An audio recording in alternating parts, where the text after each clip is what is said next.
Bom dia, paz do Senhor, como vocês estão, como tem passado? Hoje foi o dia que o Senhor fez, vamos nos alegrar nele, glória a Deus. Hoje nós vamos continuar estudando o livro de Marcos, hoje nós vamos ler o capítulo 5, vamos lá, vamos começar?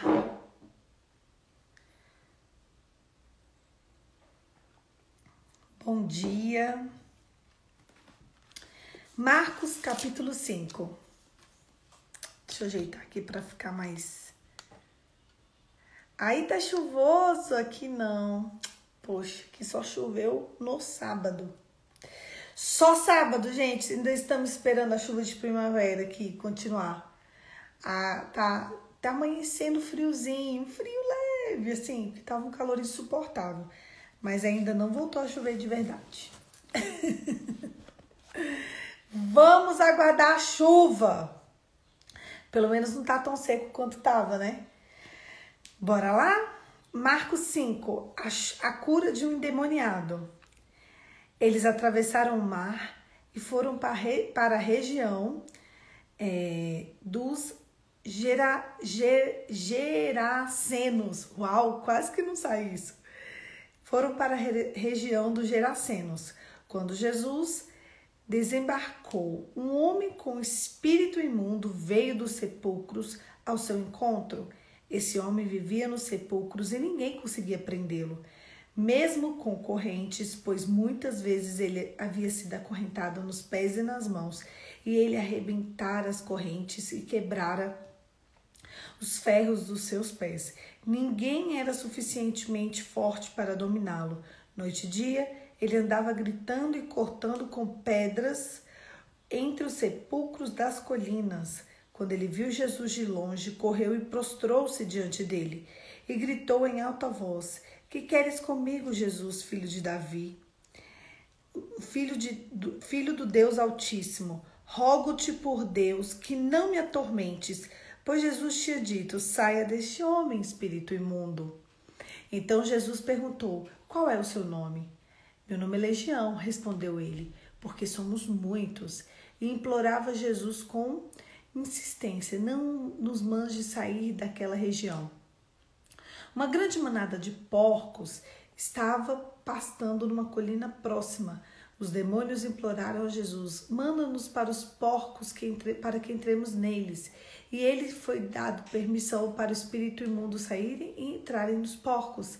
A manada, cerca de 2.000 porcos, atingiu um precipício abaixo em direção ao mar e nele se afogou. Os que cuidavam dos porcos fugiram e contaram estes fatos nas cidades e nos campos, e o povo foi ver o que tinha acontecido. Quando se aproximaram de Jesus, viram ali o homem que, fora o processo de legião de demônios, assentado, vestido em perfeito juízo, e ficaram com medo. Os que estavam presentes contaram ao povo o que acontecera ao endemoniado, e falaram também sobre os porcos. Então o povo começou a suplicar a Jesus que saíssem do território deles. Quando Jesus estava entrando no barco, o homem que estivera endemoniado suplicava que deixasse com ele. Jesus não permitiu e disse: "Vai para casa, para sua família, e anuncie quanto o Senhor fez por você, como teve misericórdia de você." Então aquele homem se foi e começou a anunciar em Decápolis o quanto Jesus tinha feito por ele, e todos ficaram admirados. O poder de Jesus sobre a doença e a morte. Tendo Jesus voltado de barco para outra margem, uma grande multidão se reuniu ao seu redor, enquanto ele estava à beira do mar. Chegando ali um dos dirigentes da sinagoga, chamado Jairo, vendo que Jesus estava ali, prostrou-se aos seus pés e implorou insistentemente: "Minha filhinha está morrendo. Vem, por favor, e impõe as mãos sobre elas para que ela seja curada e viva." Jesus foi com ele. Uma grande multidão seguia e o comprimia. E ali estava uma certa mulher, havia 12 anos, sofrendo de uma hemorragia. Ela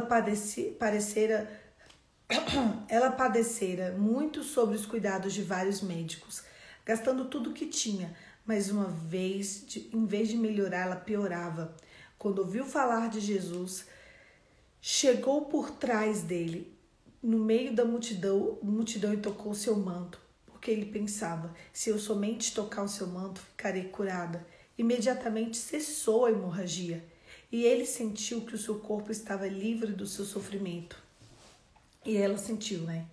No mesmo instante, Jesus percebeu que dele havia saído poder, virou para a mulher, então para a multidão, então perguntou: quem tocou no meu manto?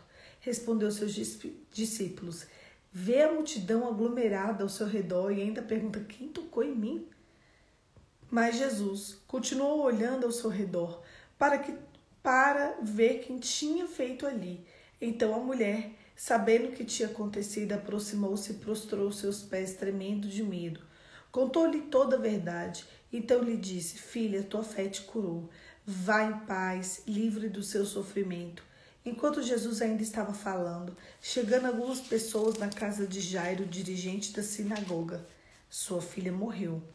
Disseram eles: não precisa incomodar mais o mestre. Não fazendo caso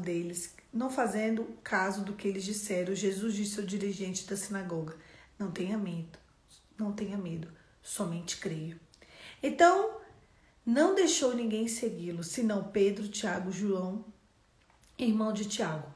Quando chegaram na casa do dirigente da sinagoga, Jesus viu um alvoroço com gente chorando e se lamentando em alta voz.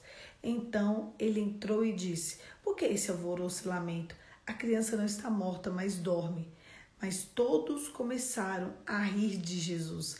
Ele, porém, ordenou que eles saíssem, tomou consigo o pai e a mãe da criança, os discípulos que estavam com ele. Entrou onde se encontrava a criança, tomou-a pela mão e disse: Talita cumi, que significa: menina, eu lhe ordeno, levanta-se. Imediatamente a menina, que tinha 12 anos de idade, levantou e começou a andar. Isso deixou-os atônitos. Ele deu ordens expressas para que não dissessem nada a ninguém e mandou que dessem a ela alguma coisa para comer. E assim a gente termina o capítulo 5 do livro de Marcos. Se vocês perceberem, Jesus ele está falando de confrontos. Ele começa com o confronto de um demônio, ele continua com o confronto de uma doença e ele termina com o confronto da morte. Foram 3 confrontos nesse capítulo. E todos esses confrontos, ele trouxe um resultado: cura. Todas as vezes em que você se permitir ser confrontado por Cristo, você sabe o que vai resultar para você? Cura. Sabe qual é o nosso problema? O problema é que a gente não quer ser confrontada por Deus. Não quer de jeito nenhum. Olha só. Jesus foi até uma cidade. Chegando lá nessa cidade, tinha um homem endemoniado que ele tinha que ficar acorrentado. E ele ficava acorrentado e ele fugia das correntes. Você tem noção o quanto era? Imagina, ele tinha a vida inteira fazendo isso. As pessoas tinham misericórdia dele e ele já não aguentava mais aquela situação. Mas ele estava endemoniado.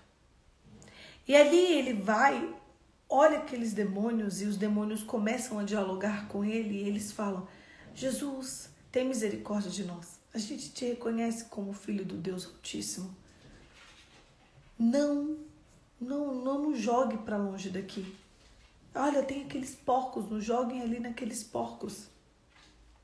E ali, aquela cidade queria que aquele homem fosse curado, porque aquele homem estava derrubando e destruindo a cidade. Então, o que Jesus faz? Pergunta para o demônio: quem são vocês? Eles falaram: somos legião, porque somos muitos. E ali, como eles eram muito, haviam passando 2.000 porcos, aquela cidade criavam porcos, né? Aquele era o sustento da cidade. Jesus pega e manda aqueles demônios para os porcos. Só que quando eu vou aumentar aqui a luz que eu tô achando fraca hoje. Ficou melhor, né? Só que quando Jesus manda aqueles demônios para os porcos, sabe o que acontece? Aqueles porcos caem de um precipício. E quando aqueles porcos caem de um precipício, a cidade fica apavorada com Jesus. A única fonte de renda, pelo que a gente percebe aqui, foi embora. Então eles ficaram tão nervosos com Cristo, que eles pedem para ele: vai embora, sai daqui, sai dessa cidade, a gente já não quer mais. A gente queria a cura dele, mas a partir do momento que não ferisse o que era nosso. Só que o confronto sempre vai nos levar àquilo que nos apega às coisas deste mundo. Aquela cidade, aquele povo, tinha aqueles porcos como apego. Quando aquele povo é confrontado, eles falam: sai daqui. Já era. 2.000 porcos pularam no precipício. Nossa, se ele jogou 2.000 porcos no precipício, imagina o que ele pode fazer nessa cidade. As pessoas ficaram desesperadas e pediram: sai daqui. Então Jesus, como ele é muito gentil, Jesus saiu. Quando Jesus estava saindo, esse homem que foi curado, ele estava em perfeito estado e maravilhoso, vestido corretamente. Ele vai até Jesus e fala: me tira daqui, eu estou com medo. Eu não quero que essas pessoas me vejam, sei lá, não quero ser confrontada. Era isso, sabe? A intenção do coração dele, ele queria ir com Jesus. Jesus falava: não, você vai ficar e você é a testemunha, porque você tem que passar pelo confronto. Você tem que ficar e você tem que mostrar a glória de Deus para essa cidade. Não, mas as pessoas... Não, você vai ter que enfrentar. Da mesma forma que você destruía tudo, agora você não vai destruir mais. E agora você vai ter que passar pelo confronto. Todas as vezes em que a gente quer uma cura, a gente vai precisar passar pelo confronto. A segunda coisa que Jesus fez foi quando ele chegou em outra cidade. Havia uma mulher que muitos anos, ela tinha um fluxo de sangue que nada parava. Ela já tinha gastado todo o dinheiro dela com isso. Olha, quem é mulher sabe. Quando o fluxo fica ali, 3, 4, 5 dias, você quer morrer. 7 dias, você quer pular, você mesmo quer pular do precipício. Ela não é mulherada. Agora você imagina uma mulher 12 anos sangrando. 12 anos. 12 anos sangrando ininterruptamente. Sabe o que ela queria fazer para aquilo? Qualquer coisa. Sabe quando você vê que a pessoa já está tão desesperada que ela topa qualquer coisa. Ela sabia que Jesus podia curar. Mas como? Como chamar a atenção do Cristo? Meio à multidão. Mais uma vez, Jesus chegou em um lugar, mais uma vez ele estava assim, cheio de pessoas, e ela teve uma ideia. Ninguém nunca tinha tido essa ideia. E depois dessa ideia dela, se você observar outras pessoas tiveram a mesma ideia. Mas ela foi a primeira que teve essa ideia. Ela pensou: se eu tocar nas vestes dele, então eu vou ser curada. Então ela foi lá e ela tocou. E ali, aquele confronto, ela enfrentou a multidão. Detalhe, uma mulher que, quando ela estava no fluxo de sangue, ela não podia ficar na sociedade. Ela era considerada imunda. Até hoje, uma mulher casada, ali, judia, ela não dorme na mesma cama que o marido dela. Eles dormem em camas separadas. Porque ela é considerada suja. Simples assim. E aquela mulher tinha 12 anos, longe da família, longe dos amigos. Ela não podia abraçar, ela não podia beijar. 12 anos. Era mais de uma década. E ela tinha que passar pelo confronto do toque. Ela pensou: eu vou tocar. Ninguém me toca. 12 anos sem um toque. 12 anos sem um abraço. 12 anos sem chegar perto de ninguém. Considerada suja, impura, insípida. E ela foi ali, tomou coragem. Imagina, ela poderia morrer.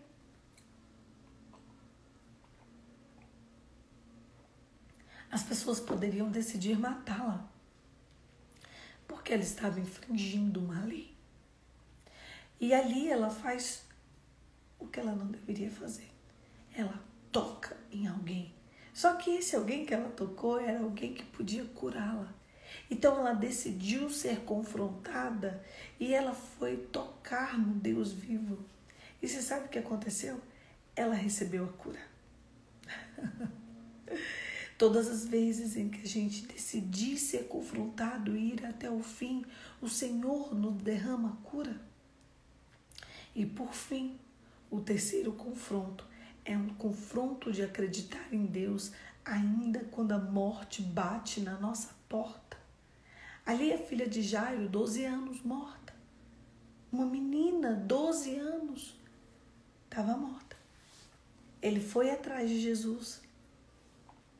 Ele era chefe, ele era um ministro, ele era um homem de poder e ele já tinha passado pelo primeiro confronto, que era todo mundo ver que aquele homem que se dizia ser um homem de Deus estava indo atrás de Cristo para curar a filha dele. Uai, ele não tem Deus, por que ele não pode curar a filha dele?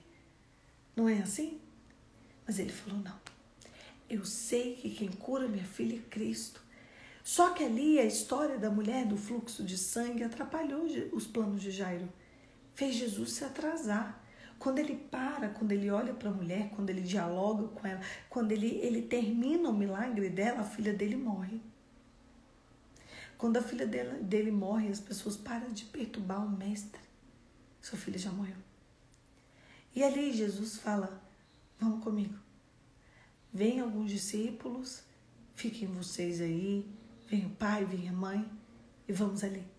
Ele chega na casa de Jairo e Jairo podia falar, não, já morreu, você demorou, mas ele foi humilde. Exatamente, Josi. Ser confrontada por Jesus nos traz cura. A minha pergunta é, e você quer? A questão é que a gente não quer passar pelo confronto. Jairo estava passando o maior momento de dor da vida dele. Ter a notícia de que a filha morreu.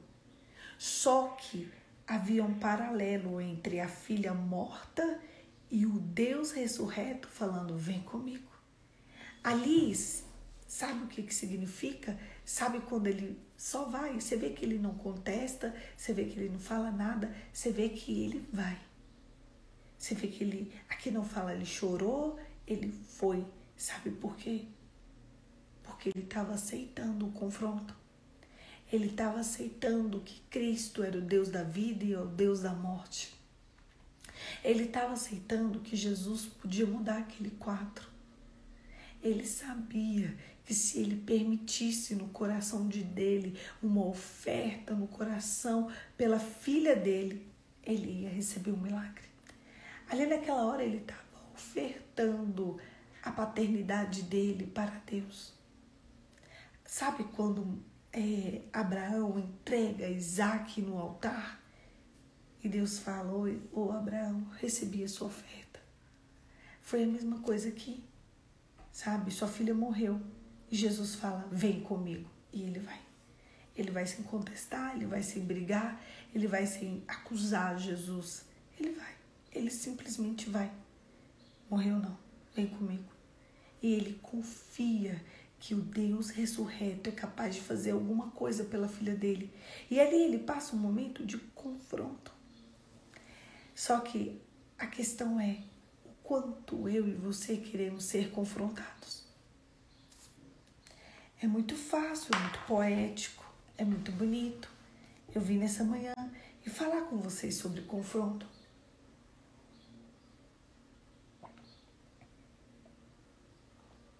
Três histórias,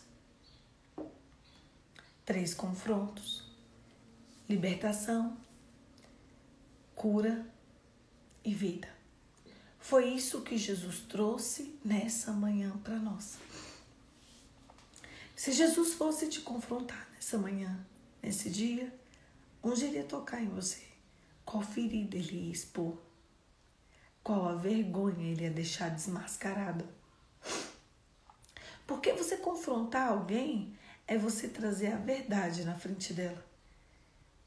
Todas as vezes que eu lembro a palavra confronto, eu lembro de um depoimento de um réu. O depoimento de um réu durante uma audiência. Ali, muitas vezes o réu fica na frente da vítima, se a vítima quiser, senão não. Mas ele é confrontado. Senhor, no dia tal, o Senhor fez isso. Não, não fiz. Não, mas aqui, ó, olha a filmagem. Ali. Olha aqui, vem cá, peraí. Liga essa câmera aqui, liga essa televisão. Ah, tá. Aquele ali é você. E ali ele fica sem argumentos. Ou ele tá na frente da vítima e a vítima fala, foi ele. Ou a vítima não tá lá, mas ele fala, não fui eu. E a vítima fala, foi ele. O juiz fala, mas a vítima falou que foi você. Por esse motivo aqui. A gente viu que foi você? Não, não fui eu, não. Mas assim, tem 10 testemunhas e todas as 10 testemunhas falaram que foi você. Ah, não fui eu, não. Pera aí que eu tenho como provar melhor. Aqui. O seu DNA, o seu digital estava aqui. E ali ele passa por aquele depoimento para ele ser confrontado. Essa é a intenção de chamar um réu para uma audiência, de chamar um acusado para uma audiência. É para ele ser confrontado. Só que quando a gente é confrontado no tribunal de Deus, a gente não é confrontado como réu, a gente não é confrontado como acusado, a gente é confrontado como alguém para estar ali para receber cura, libertação, salvação, transformação, milagre. Aí eu questiono você. Você quer? Porque no início vai parecer que dói. Imagina aquele homem causar um transtorno de uma perca de 2.000 porcos para aquela cidade e ter que permanecer na cidade. Ele não podia nem seguir Jesus, porque Jesus disse não. Vai ficar aí. Vai ser confrontado. Você já trouxe muitos transtornos para a cidade? Os demônios que estavam habitando em você já trouxeram muitos problemas para essa cidade. Agora a cidade precisa te ver, elas precisam notar, elas precisam reparar o erro, o coração delas precisam ver que você já não é mais o mesmo. Fica aí. É para você ser confrontado mesmo. E à medida que você vai ser confrontado, você vai levar a minha glória. E ele ficou. Depois vem aquela mulher que qualquer coisa ela podia morrer. Ou ela era curada ou ela era morta. Ela tinha 2 escolhas. Para ela, o peso, a possibilidade da cura foi maior do que a chance de morte. Porque a chance de morte dela ali, a olhos carnais, era altíssima. Mas ela decidiu passar pelo confronto. Ela tinha uma ausência de toque, uma ausência de presença, uma ausência de pessoas ao lado dela, porque não podia. Não ache você que podia, porque não podia. Mas ela aceitou aquele desafio e ela foi curada. Depois uma filha morta. As pessoas são crentes, as pessoas são de Deus, as pessoas são cheias do Espírito Santo, até passar por uma tragédia. Ali a gente vê um Jairo dominado, um Jairo treinado, um Jairo entregue. A filha dele morta e ele ainda assim seguindo o mestre.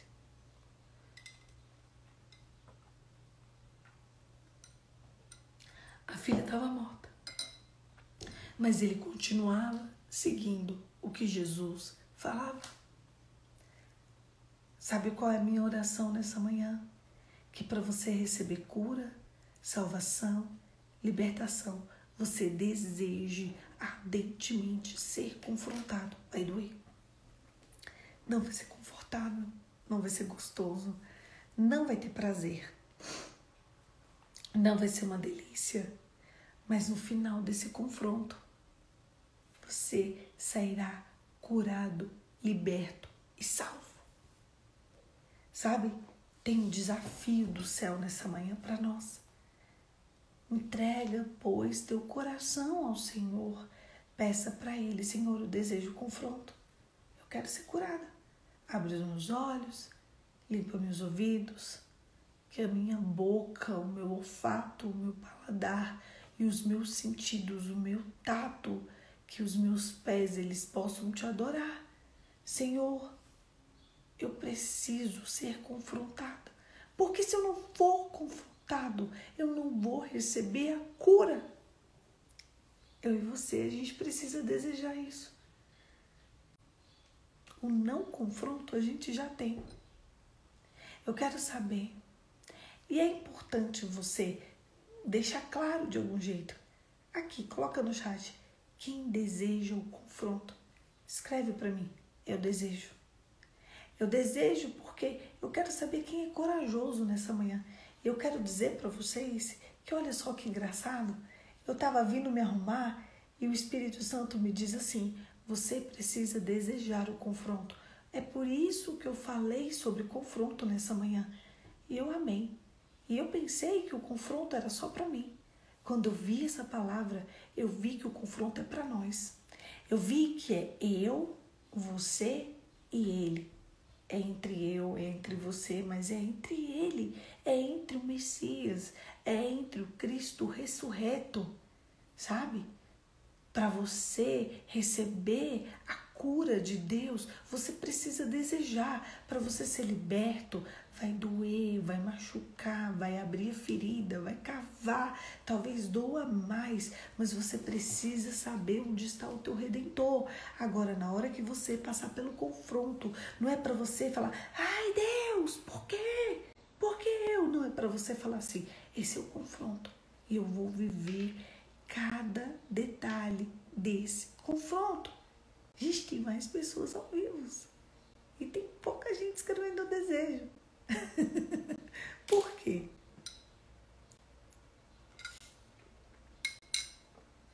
A gente precisa ter coragem de experimentar a cura de Deus. A gente precisa ter coragem de querer a cura de Deus. A gente precisa ter coragem para ir além. Isso mesmo, eu desejo. Nessa manhã, eu desejo o confronto.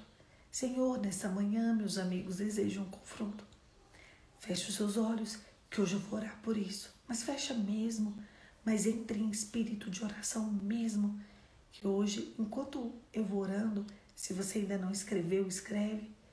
E faça essa oração comigo, entre em concordância, tá bom? Amém? Feche seus olhos e vamos orar. Pai, em nome de Jesus, hoje a forma que a gente tem de dizer que eu desejo ser confrontado é escrevendo nesse chat. Leia essas linhas, Espírito Santo. Olha a quantidade de pessoas que desejam o teu confronto. Sabe por que a gente quer o confronto vindo da parte de Deus? Porque a gente sabe que o confronto vindo da parte de Deus traz libertação, salvação e cura, vida. Espírito Santo, a gente não quer ficar desse jeito. Nós queremos a Ti, queremos um pouco mais de Ti, queremos viver a Tua presença, queremos ver, queremos sentir, queremos experimentar. Mas para isso a gente sabe que vai ter que passar pelo confronto. Só segura na nossa mão, Senhor, só isso. A única coisa que eu te peço durante o confronto, segura na nossa mão. Mais nada. Não precisa não nos deixar passar.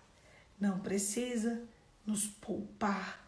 Nós queremos passar pelo confronto porque nós desejamos ardentemente sermos curados. Em nome de Jesus. Amém. Eu sinto o céu aberto. Eu sinto o céu aberto nessa manhã, dizendo: filho, filha, eu desejo te confrontar.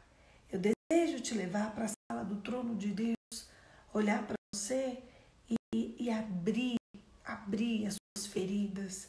Mas não é para te matar, é para te limpar, é para te trazer renovo. E é por isso que o Senhor quer nos confrontar nessa manhã. É porque Ele quer fazer de nós um vaso novo. Ele quer trazer uma nova história. Ele não quer que a gente fique desse jeito. Ele quer abrir um outro ciclo. Ele quer fazer algo diferente para a nossa descendência. Ele quer que daqui para frente seja algo diferente. É por isso que Ele desejo que a gente queira ser confrontado.